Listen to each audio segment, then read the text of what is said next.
Welcome to Films and Stuff with your hosts, Pete Mitchell and Ethan Hunt.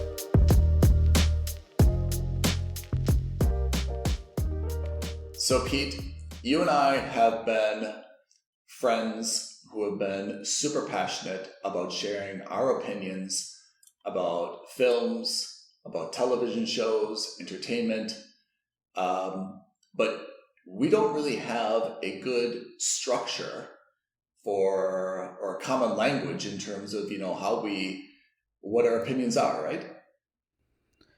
Or at least not one that's easily maybe understood by other people, right? Yeah, it's our own unspoken system, right? Absolutely. And I think you and I tend to generally agree. There are a few points of difference. I still think Nicolas Cage is the best actor known to mankind, but I know you do. We can agree to disagree on that, or we can agree to agree. We can agree to agree. So I think, for listeners who don't share the same Jedi mind meld that we do, we've come up with let's not call it a system, let's call it like guidance in terms of how we're looking at, films and how we're looking at television shows. And I think we tried to distill it and make it kind of like as simple and intuitive and useful as possible, right? Yeah, that's right. And, the problem I have with reviews, ultimately by some critics, is that the rating system that they give, whether it's, out of 5 stars or out of 10 or out of 100, it seems generally... It's not relatable. It's not relatable. Exactly. It's incredibly not relatable. And at the same time, it seems very arbitrary. Yeah, right? I agree. There are so many times when I see... And this doesn't just apply to movies, by the way, or TV shows. This applies to anything that you're rating with a numerical system, be it books or games or whatever, right? Mm-hmm. But why is one movie a 7.5 out of 10 and another 7.2 out of 10 or another a 10 out of 10? Yeah. I mean, there are so many things that go into that one number. It's hard to distill what that means, right? Because a 7 for you may not be a 7.5 maybe a 7.5 for me, right? Yeah, I agree. I mean, I think the Siskel and Ebert, right, historical thumbs up, thumbs down. That's obviously very simple, and it gives you something that's a clear outcome, but it doesn't really tell you what to do, and it doesn't really rank things, within those thumbs ups or thumbs downs, right?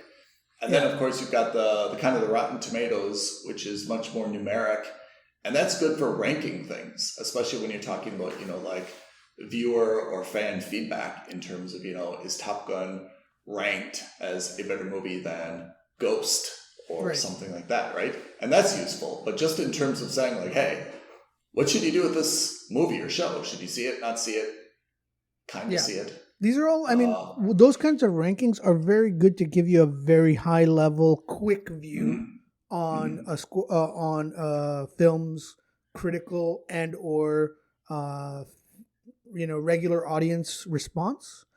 But in terms of nuance, not really helpful. So let's go through what we've come up with for shows or movies on streaming services.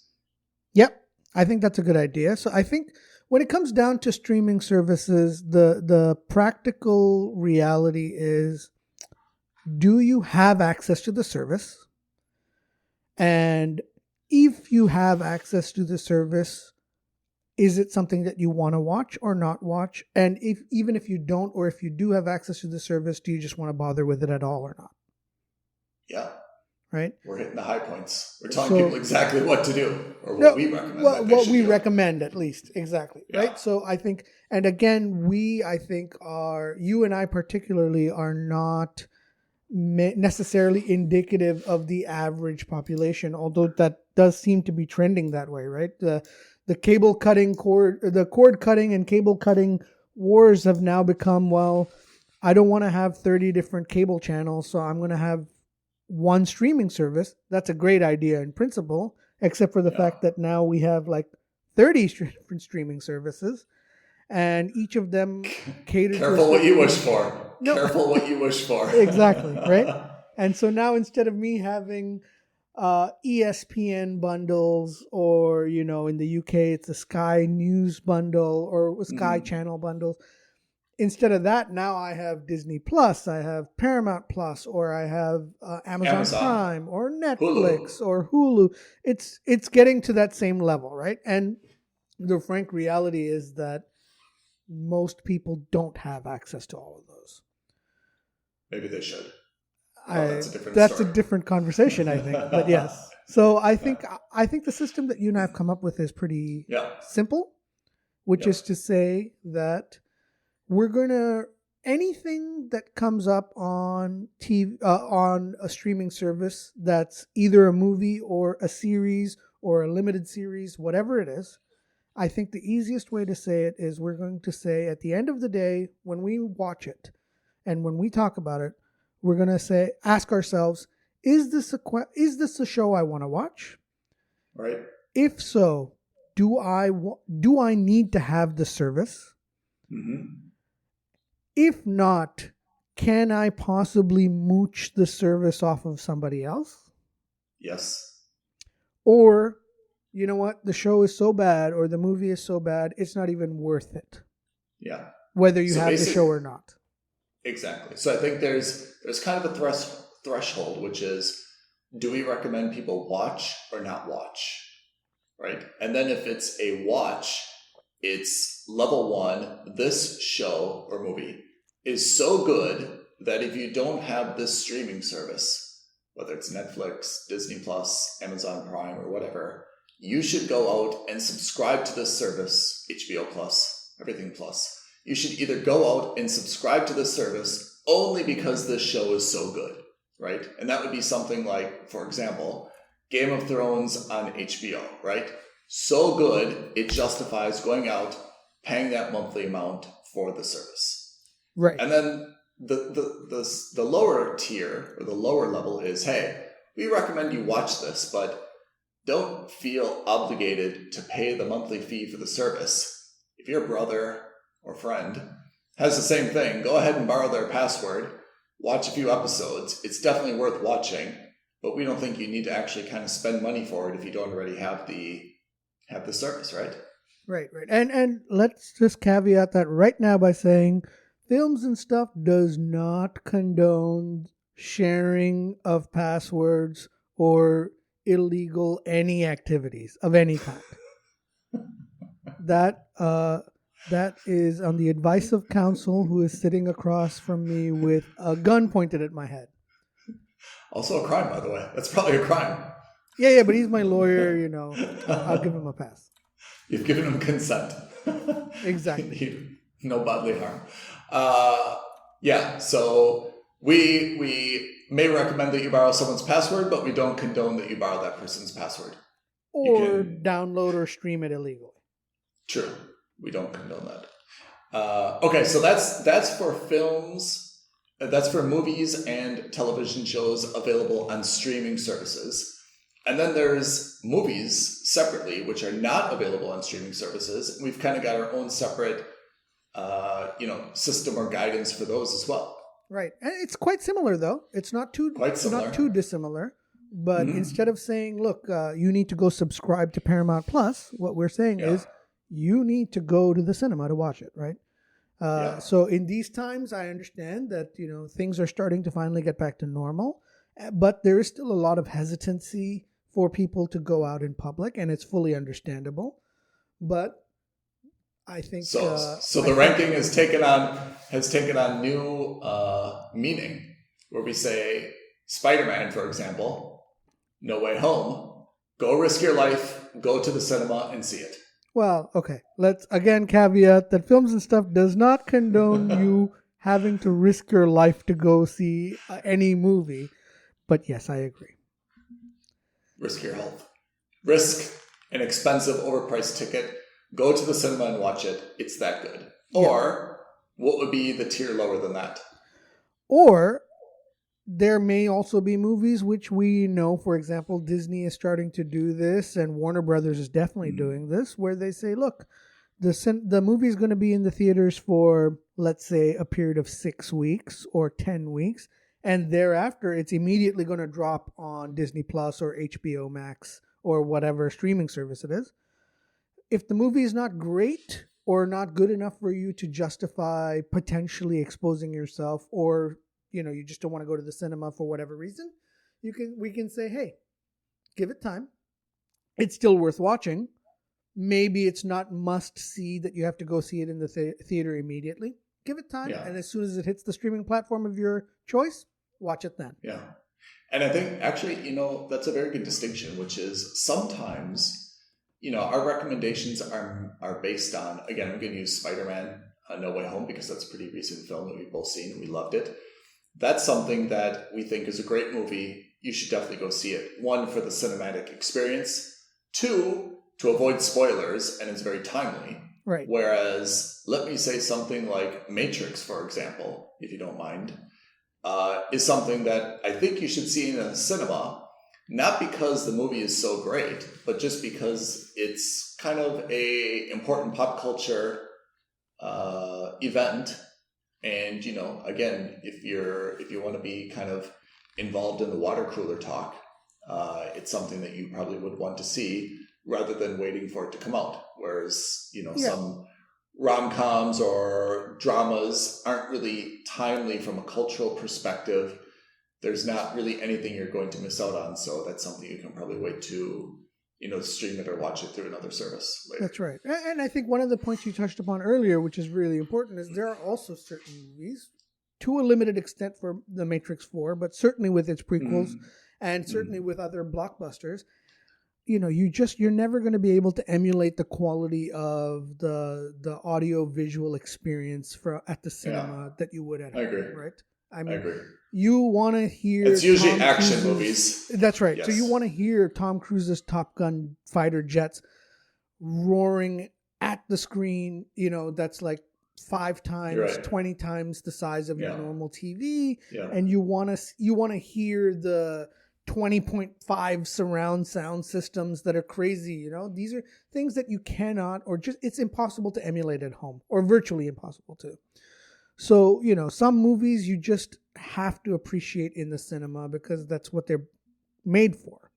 But as you rightly pointed out, I mean, do I need to see Drew Barrymore in some rom-com at the cinema? Probably not. Would I have enjoyed it? Sure. But maybe. I can watch that at home, right? Yes, you can. So, and maybe you want to see it at home because, for example, you're very open about your infatuation with Nick Cage. You're not at all embarrassed about that, but maybe someone who isn't as comfortable with their obsession with Nicolas Cage would want to watch that from the comfort of their own home. Yeah. I mean, I want to see Nick Cage anywhere, whether it's from the comfort of my own home or not. Larger than life. Maybe there's a new rating for you for Nick Cage films, which is both. Oh yeah, that's right. In fact, and what you see it now and again later is have an iPad at the cinema so that you can watch him in surround vision. Yeah. That's something that cinemas at some point need to do, is integrate the second screen, right? I mean, we've seen it a little bit with X-Ray on Amazon, and almost everything I watch, I'm also either doing through IMDb or Wikipedia or something else, saying, who is that? What else have they been in? Where does this fit in? I do it a lot with the Star Wars, the new spin-off series. I do a lot of that to kind of catch up on some of the background or some of the references that I'm not aware of. I do it a lot with cinema, to understand, who the cast is and what else I recognize them from. I know cinemas don't want everyone on their phones. I know they don't want like all these like screens lit up, in the cinema. But to be honest, for me, that's a very valuable way to get the audience involved and have them just kind of like enjoy the experience more. Yeah, I mean, I don't want to sound like that old man on the porch yelling, "Get off my lawn." That's not. I think it's perfectly suitable for at home. Where you can kind of, if you miss something on the screen, it's very easy to rewind a few seconds or a few minutes to go back. True. But having said that, And again, I'm going to sound like a doddering old man here, but I think You are. this is probably the wave of the future.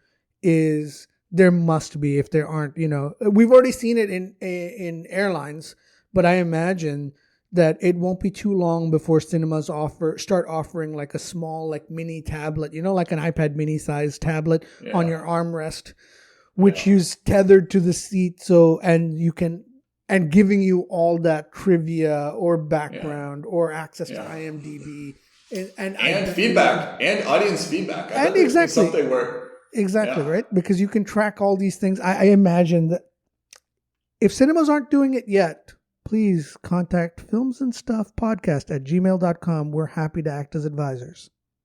Indeed we are. There was pop-up video years ago. Right? Oh, on VH1. That's right. Yeah. With the music videos. Maybe we should come back with a pop-up video, right? And you could be watching Game of Thrones, and then you could have a bubble over Khaleesi's head. Yeah, I mean, that's exactly what X-ray pretty much is, except X-ray requires manual intervention, right? Or not intervention, but it requires some kind of manual activation upon the user. Manipulate the mouse. Yeah. Or your finger on a trackpad. Yeah. Okay, so for streaming television shows and movies, we've got you must subscribe, you must see it, or ignore it. And for cinematic movies, we've got go to the cinema, do not delay, go post haste. 2, wait for it to come out. 3, ignore, and deny it was ever made. Those are basically our ranking systems for each, right? That's right. That's exactly right. And I think that's, in my opinion, it's a slightly more pragmatic view on media of any kind, right? Which is to say, do you need to go watch it? Yes. Okay. Do you need to watch it right now, or can you wait a couple weeks? And if you don't need to watch it, all right, then why bother with it? And that's not all. There's also a bonus. We have done, or we're going to do, some of the legwork now on our website in terms of how we can help our listeners and other people, understand which is the best streaming service in terms of quality, entertainment, and maybe bang for their buck, right? So we're gonna have a ranking system or a point scoring system or a tally system, right? I think so. I think it's really important because now that there's so many streaming platforms and so many niche ones, even more specifically, it's really hard because it's 5 years ago, it was super easy. Do you have Netflix? Yes or no? You're paying $8 a month or $12 a month, whatever. And HBO and basic cable package, right? AMC, Mad Men. I mean, you're pretty much good to go, right? That's right. And so, you had, if you were talking about multimedia, you were probably paying anywhere between, and I'm throwing these numbers out. These are not accurate, but you were probably paying anywhere between $50 to $150 to get access to all your TV channels at home on your cable box, and then probably another $5 to $15 to pay for Netflix, because at the time Netflix was the only player in the game, right? And then on top of that, now, so if you're saying, okay, I'm no longer paying $50 a month or $100 a month on cable, but guess what? I'm paying $15 for Netflix. I'm paying $20 for HBO. I'm paying $12 for Disney. Soon enough, all of that is going to start adding up to that same $100, $150, and we're back to where we started 5 years ago. Yeah, I agree. So let's explain, inspired by the Winter Olympics, our judging system or our tally system. So we're going to look at, I think the way we're going to do it, and this is something that we're still working on, and we're going to fine tune it as we continue. But the idea that we have in general is that we're going to look at all the different shows that we always watch, and we're going to continue rating them. Yep. And whenever we give them a rating, we're going to assign that rating a point value for the streaming platform that show is on. So, for example, let's talk Yellowstone. Yellowstone is on Paramount Plus. Yes. So which I have.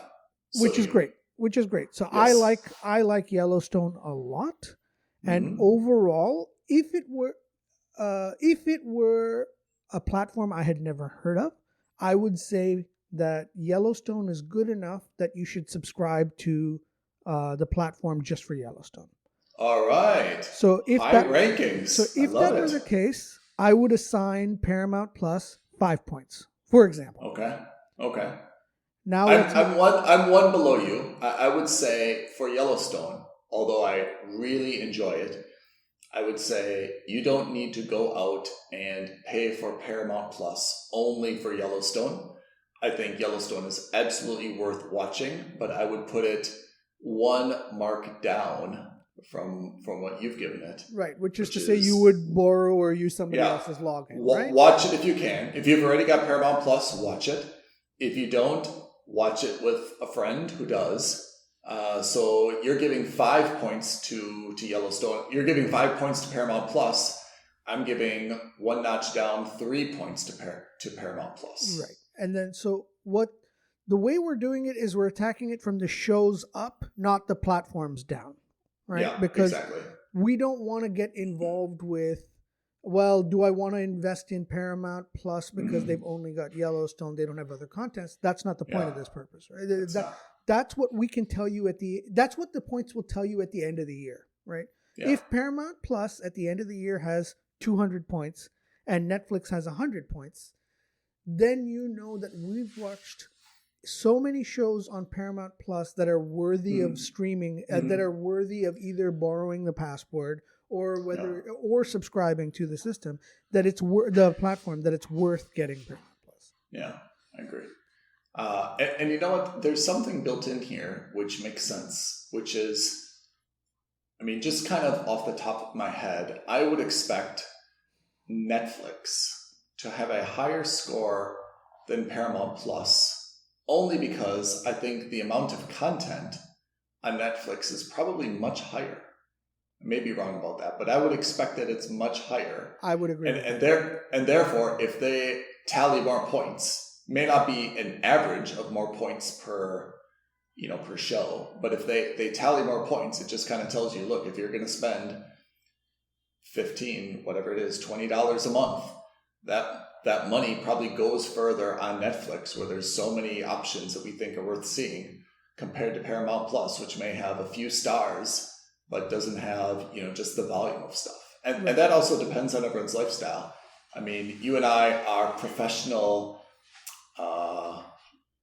show watchers. Can we say that? Is that a thing? I mean, that is our career path, our career arc. Not everybody has that level of time, flexibility, or inclination to watch a bunch of stuff on a screen.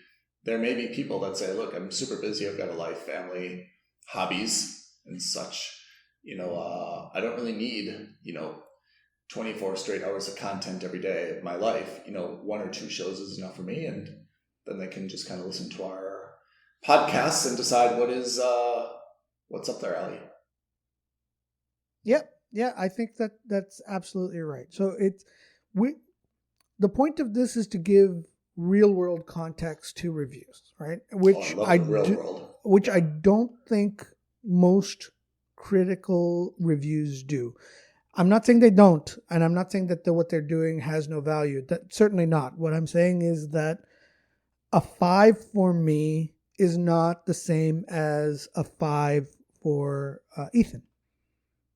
That's true. So what we're saying is look beyond the numbers. Let's look at the practicals. Would you come to me and say, hey, Pete, is Yellowstone a good show? And I turn around and say, hey, I don't know if you're going to like 5. it or not, but for me, it's a 4. Paramount, I like Yellowstone so much that I subscribe to Paramount for that show. It's high praise. Right? Which is more valuable I think that's more valuable to you as what I think of it rather than me giving it a 9 out of 10 or a 7 out of 10 or an 8 out of 10, whatever that number means. Maybe we should apply this to women as well. Sure. I think this rating system has so many different applications and uses. I don't disagree. I've always been a fan of pragmatics. Listeners, feel free to use this and apply it to your life as you deem appropriate. Perfect. So open source. It's open source. That's right. So that's where we are with our quote unquote system, which again isn't so much a system as it is a recommendation. And I will provide my thoughts, and as usual, Ethan will provide his thoughts. And whether they're aligned or not aligned, at least you'll get 2 points of view on whether a show is worth watching or not. And I think also importantly, let's see which streaming service comes out on top. I think this will be really interesting now that we're at the beginning of the year. After we go through this, to see which streaming service, takes the lead initially, and which comes out on top ultimately. And some of that may be, our dispositions, towards streaming services. I mean, we're always going to be looking for content on Netflix. I mean, for me, I like Amazon quite a lot, actually. Paramount, apart from Yellowstone, I'm not sure what else I'm watching on Paramount, but there's probably something. So, I mean, I'm pretty excited to see kind of like where you and I end up in Apple TV Plus, right? I mean, how much stuff are we watching on Apple TV Plus? I mean, we used to be heavy on Apple TV Plus. It seems like the last couple episodes we haven't watched anything. We've been focused on other areas, right? Yeah, but I think that's also let's say what's the word? Emblematic, or telling of the movie and TV series. We're at the time of recording. This is early February, and so this isn't exactly known as when TV shows are coming out. Although, of course, why not? Why not? This is the thing. I think this is where streaming platforms are going to change things. Right? We're no longer tied down to the concept of sweeps in the fall and TV series that have been more traditional. I think this is now the time where we're going to see, hey, we've got good content. It's ready to go. Let's knock it out on the platform. I mean, that's kind of interesting that you said that, because the way films work is that they're always clustered around kind of like the holidays, or in summer, when either it's hot and people are looking to be inside for air conditioning, or the kids have summer holidays, they're not in school and they need something to do, right? Whereas streaming, I would think, would be something that should be very heavy in the winter months. When you think of, I mean, not just in the US, but worldwide, December, January, February are generally not months, unless you live in a very southern or tropical climate, where you're outside doing a lot of stuff. There's no picnics, there's no ball games, there's no backyard barbecues. February is the time when you're holed up and you should be, under your blanket in front of your fireplace watching, binge watching a bunch of shows. So I would expect that if this isn't being done already, the new content should be definitely coming out in the winter months. In the summer, when everyone's outside watching baseball games, tailgating, blah, blah, blah, that's when probably content should be a little bit thin, because who's staying inside on a sunny Saturday afternoon, to watch shows? They should be out doing something, more active or exciting. Yeah. I mean, look, again, to be determined. I think streaming platforms are still relatively early in their growth stage. Some have matured, but I think that the industry overall still has a lot of room for growth and a lot of room for maturation. So let's see how things go. All right. Stay tuned. All right, everybody. So that's our system. Tell us if you like it, love it, hate it. We're always happy to hear from you. filmsandstuffpodcast@gmail.com. We look forward to hearing from you. Pete, it's been a pleasure. As always. Thank you for listening to another episode of Films and Stuff. If you haven't already, please subscribe and review on Apple Podcasts, Spotify, or wherever podcasts are downloaded. Films and Stuff. There is no substitute.